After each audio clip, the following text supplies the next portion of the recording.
Hello everyone and welcome back to Unknown Goals. So this is going to be another done in one shot video. Today I've got these three Lambda style shuttles. I'm pretty sure they're Lambda style shuttles, could be mistaken. I could have swore I've heard someone refer to this one as a Lambda style shuttle. I may be wrong, but for the most part, with my Star Wars knowledge, I know that this is a Lambda style shuttle, and I would assume the suit follows, with these ships having one in the middle and two on the sides that come down. Anyway, this is one of my favorite style of starships in the Star Wars universe, is this one from episode 6, the Tidarium shuttle. So this was lent to me by my gracious father-in-law, and I'm just looking over a couple of these shuttles because I built this one. I bought this one from Atlanta Brick Company, and then my father-in-law built this one over the Thanksgiving weekend.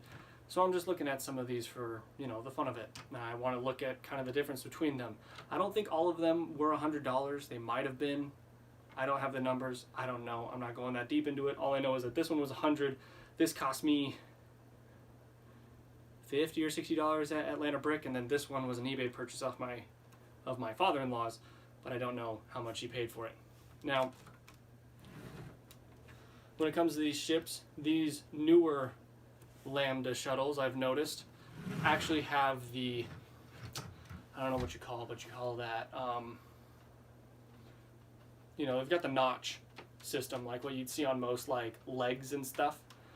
So you can kind of notch it as it goes along, and it doesn't have to be, specifically like it moves, right, by notches. This one just is free movement. And I don't know who or how old this has been built and not ever taken apart, but it is very crunchy when you move it. But this one is just on, I believe, Technic pins, and that's it. So it can go into any area that it wants to, while the other two are on notches. And so they have a specific, amount of times that they click and a specific angle that they sit at when you notch them, so this is straight out. And I would assume with this ship it's kind of a little more, bent, if not right there, to kind of follow that curve.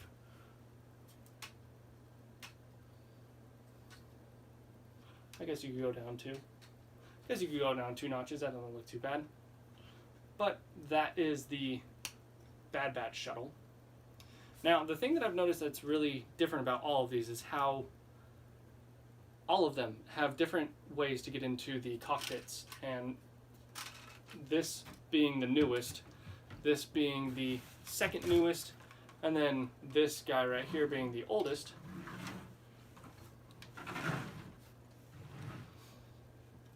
There's some really goofy ways to get into these cockpits, and one of the things that I kind of praise the older version on is the fact that it's got these pins that like click in and really lock the top of this bird in.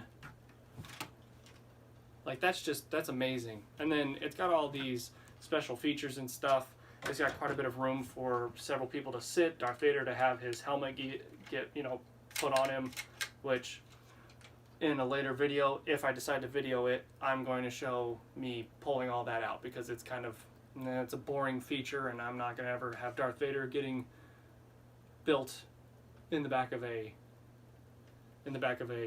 shuttle. Darth Vader got built at a medical facility, not in the back of a transport ship.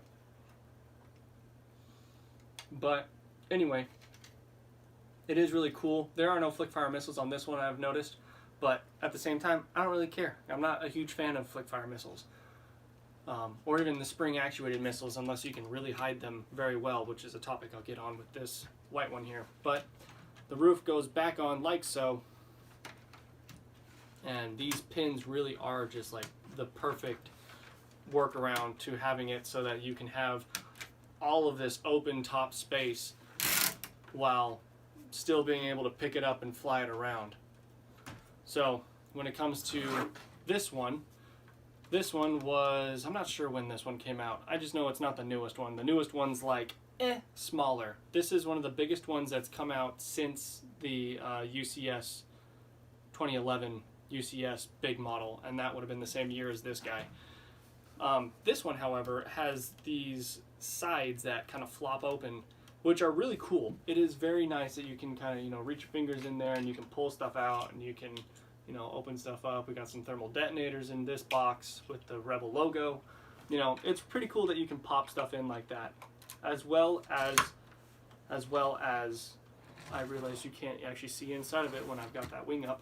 As well as this right here, you've got a couple of laser bullets, laser shot blasts, whatever you want to call them, that are extras in the ship that can just kind of sit. Right there. And so you can pop those out and put them back in on the wings. And I think that's pretty amazing. It's still able to be picked up by that center wing. You're still able to move it. The front opens up, I believe. Oh, it pulls up. Oh, that's right. So the front opens by pulling up the front. And you've got space in here for, it looks like at least 3. 1, 2, 3. Yeah, so someone standing behind, someone manning this pilot seat, and then someone manning this pilot seat. Just beautifully done. And then one thing that I love about this ship is that this ship has that down and then angled look, and that just, I love that look in this Star Wars ship. Absolutely love it. Nothing will beat that. Nothing will beat that look. It's one of the most beautiful Lambda style shuttles that we have in the universe. And then we've got those back engines, which are that translucent blue, and this thing just looks, because Star Wars is supposed to look junky, in Star Wars if there's 5 in a row, the first 4 are, the first 3 are what they're supposed to be. The third one is something fixed in, like jerry-rigged, and then the fifth one is like a rust streak. Like, it's kind of a junker style, cinema. But when it comes to like the Imperial stuff, all of it is new. It's brand new tech. It's stuff that's been clean and freshly built and put together. And so it makes sense that it would all be very elegant and, professional. And I'm looking just now, I realized I did not see this. This has a drawbridge, well, not a drawbridge, but like a trapdoor down here that you can close and open so that you can mimic, because this ship in movie is supposed to open right here and you're supposed to be able to walk from, just underneath the cockpit down. But it's cool that they incorporate that so that you can still have that drop down and walk down. What does that look like on the inside? Okay, so it's just the centerpiece in there. You can't really tell, but it's just the centerpiece in there that's, moving. Now, one thing I noticed as I was grabbing this set for the review, we're talking about it, is that these spring-loaded missiles, this is the button right here. This round Technic bit is the button. You push on that, and it shoots it out. And I think that is gorgeous, absolutely beautiful. Because on the newest model that I have, this Bad Batch shuttle, it's not as well hidden.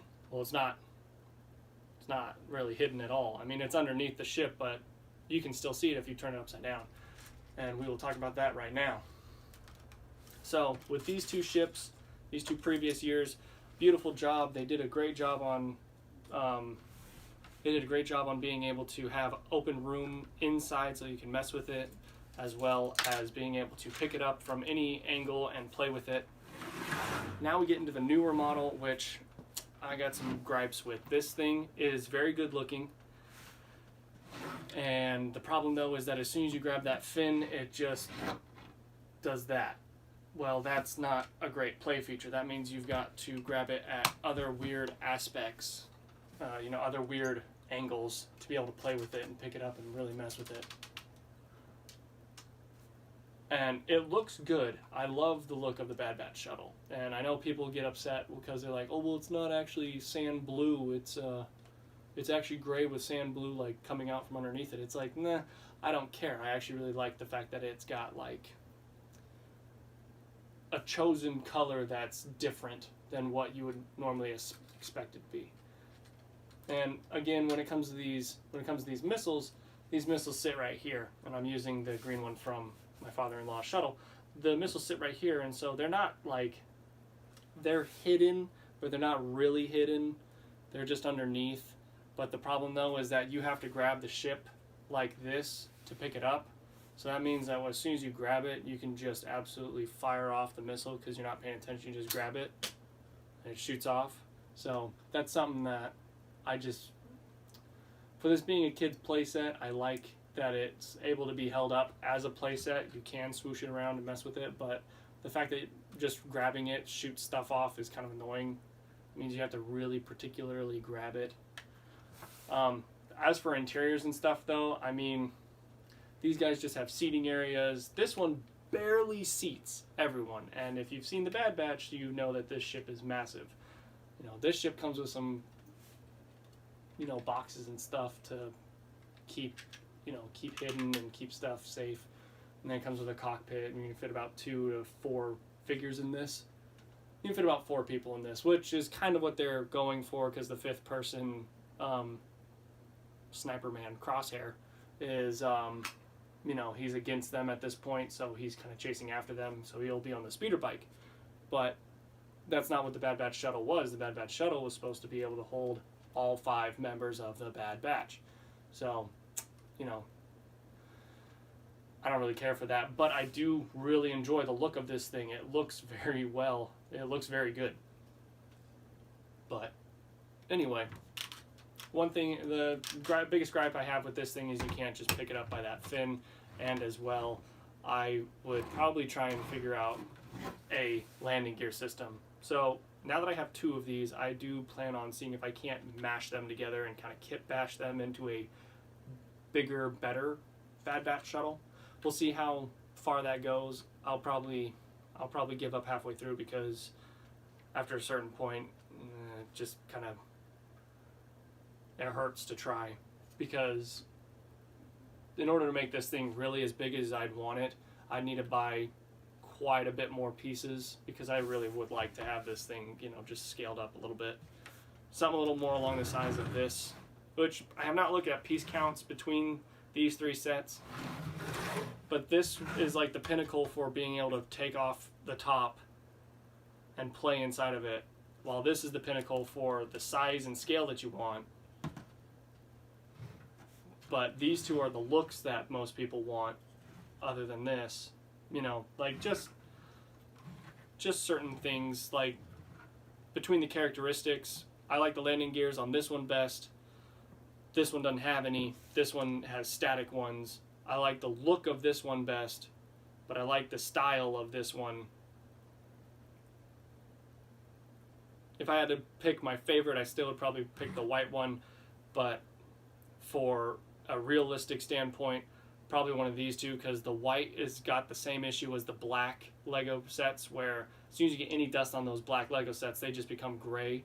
And the issue with the whites are that as soon as they stand next to any kind of window, they become yellow. And so you've got all those issues kind of rolling together. And so out of all of these, it's hard to really, you know, decide, because this has got quite a few white pieces that could yellow, and this has got quite a few black pieces that could go gray.